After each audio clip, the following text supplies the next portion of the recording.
لَهُ فِيهَا مَا نَشَاءُ لِمَن نُرِيدُ۔ اللہ تبارک و تعالیٰ نے ان لوگوں کی تذکرہ فرمایا کہ جو دنیا کے طلبگار ہیں، جو دنیا کو حاصل کرنے کے لیے ہر وقت میرے عزیز دوست اور بھائیو ان کی یہی کوشش ہے، اگر نماز پڑھتے ہیں تو تب بھی دنیا کی طلب ہے، روزہ رکھتے ہیں تو تب بھی دنیا کی طلب ہے، حج میں جاتے ہیں تو تب بھی دنیا کی طلب ہے، ہر وقت دنیا کا سوال ہی کرتے رہتے ہیں۔ اور پھر ان میں سے بھی دو طبقے ایسے موجود ہیں، ان میں سے ایک وہ طبقہ ہے جس نے سب کچھ دنیا کو سمجھ لیا اور رات دن یہی محنت یہی کوشش کر رہا ہے کہ من کان یرید العاجلۃ عجلناہ، جتنا جلدی ہو جائے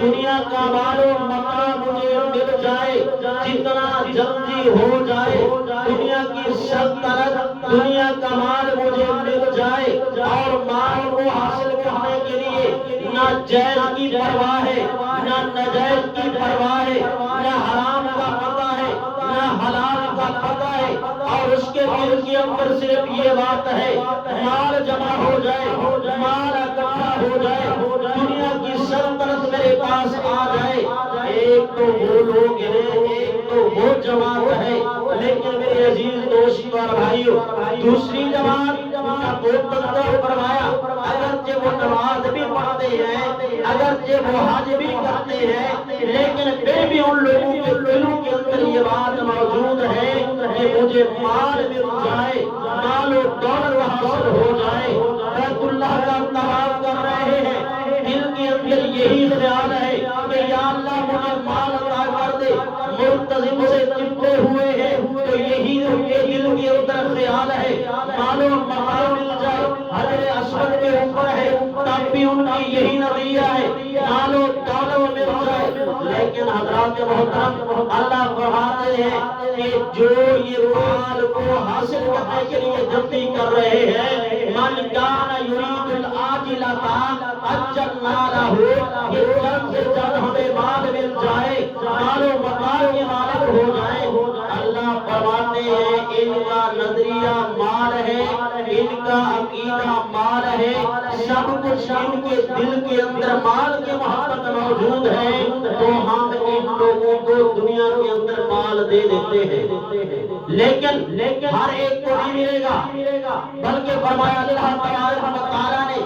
جس کے لیے ہم چاہیں گے اللہ فرماتے ہیں ان کو مال مل جائے گا، ان کو اللہ تبارک و تعالیٰ مال و دولت عطا فرما دیں گے۔ لیکن آگے اللہ تبارک و تعالیٰ نے اعلان فرمایا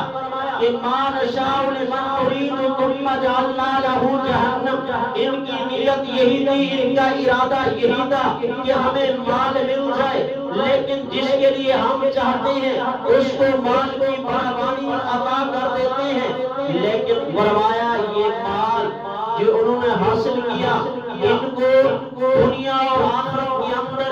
رب کے عذاب سے بچا نہیں سکے گا۔ ثم جعلنا له جہنم، پھر انہی لوگوں کو جہنم کے اندر ڈال دیا جائے گا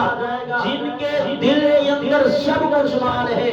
جن کی ہر وقت ہر محبت مال کے ساتھ ہے۔ اور آگے فرمایا یصلاها مذموما مدحورا، ان کو ایسی حالت کے اندر جہنم کے اندر ڈال دیا جائے گا یہ مذموم ہوں گے، اور فرمایا اللہ کی بارگاہ میں مدحورا دھنکار کر کے جہنم کے اندر داخل کر دیا جائے گا جن کے دل کے اندر صرف مال کی محبت موجود ہے، اور اللہ تبارک و تعالیٰ کے دین کو چھوڑ دیا، اللہ کے دین سے دور ہو گئے، ان کی رات دن کی کمائی، ان کی شب و روز کی سوچ صرف یہی ہے کہ ہمیں مال مل جائے، مال و دولت حاصل کر لیں۔ اللہ فرماتے ہیں اگر میں چاہوں گا تو ان کو مال دے دوں گا، اگر میں نہیں چاہوں گا تو پوری زندگی اپنی یہ پریشانی رگڑتے رہے، پوری زندگی خون پسینہ بہاتے رہے، لیکن اگر میں نہیں چاہوں گا تو ان کو مال کبھی بھی نہیں ملے گا، دنیا کے اندر بھی ذلیل و خوار ہوں گے اور آخرت کے اندر بھی ذلیل خیل و خوار ہوں گے، لیکن اگر میں نے چاہا مال دے دیا پھر بھی انہیں میرے دین کو چھوڑ دیا، اللہ فرماتے ہیں میرے دین سے دور ہو گئے، تو پھر ان کے لیے ٹھکانہ جہنم ہے، یصلاھا مذموما مدحورا، پھر ان کو مذموم حالت کے اندر، غمی اور پریشانی کے حالت کے اندر ان کو جہنم کے اندر ڈال دیا جائے گا، اور ان لوگوں کا ٹھکانہ ہمیشہ کے لیے جہنم ہے۔ تو اب سوچنے کی بات ہے، حضرات محترم، رمضان مبارک کا برکت والا مہینہ آتا ہے۔